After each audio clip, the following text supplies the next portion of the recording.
This morning, I'm grateful. I woke up this morning with deep gratitude in my heart. I'm thankful for my church experience, past and present. I was once part of a well-known high-energy church, and while I do believe that the people there truly loved God, and I know I did too, I realize now that love alone doesn't exempt us from dysfunction.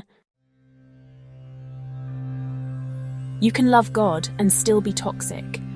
You can be sincere in your faith, but misguided in your relationships, in your leadership, in your culture. Looking back, I see how much of what I thought was spiritual depth was actually hype, culture, and identity wrapped in familiarity. Without constant surrender to God, without daily submission to the cross, we can find ourselves preaching the opposite of what we believe we're preaching. I didn't know it then, but I was anxious every Sunday. Church had become something I feared, yet it was so familiar that I no longer noticed the tension in my body. I went because it was what I did, but it wasn't life-giving anymore. Today, that's changed. Now I go to church in freedom. I go to connect with Christ, not out of obligation or fear. I don't feel burdened by the idea of being present, and I'm so thankful for that. I realize now that what kept me tethered to the house of God, even through dysfunction, was the love of God. He never let me go. Even in an imperfect institution, He was growing me.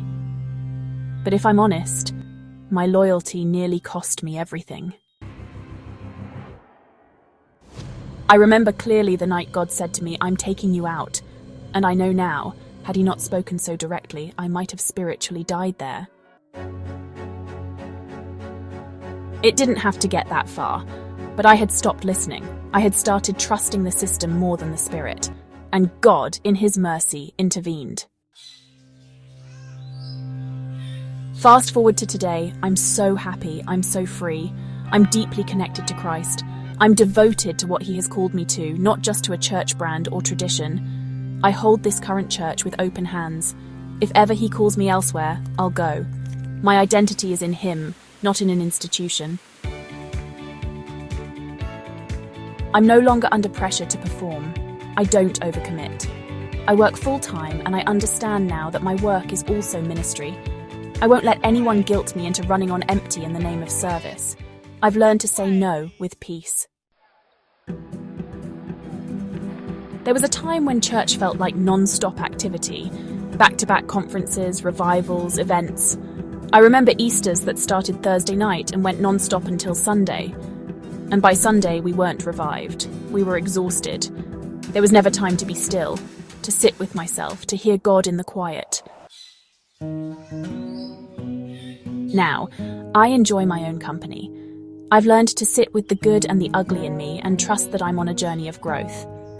And I see now how easy it is to love God, love church, and still miss love itself. It's possible to be sincere and still operate like an exclusive club.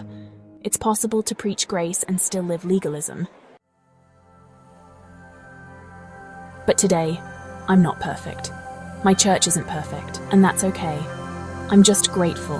Grateful for freedom, grateful for growth, grateful that I still love the church and have found life in it again. Thank you, Jesus.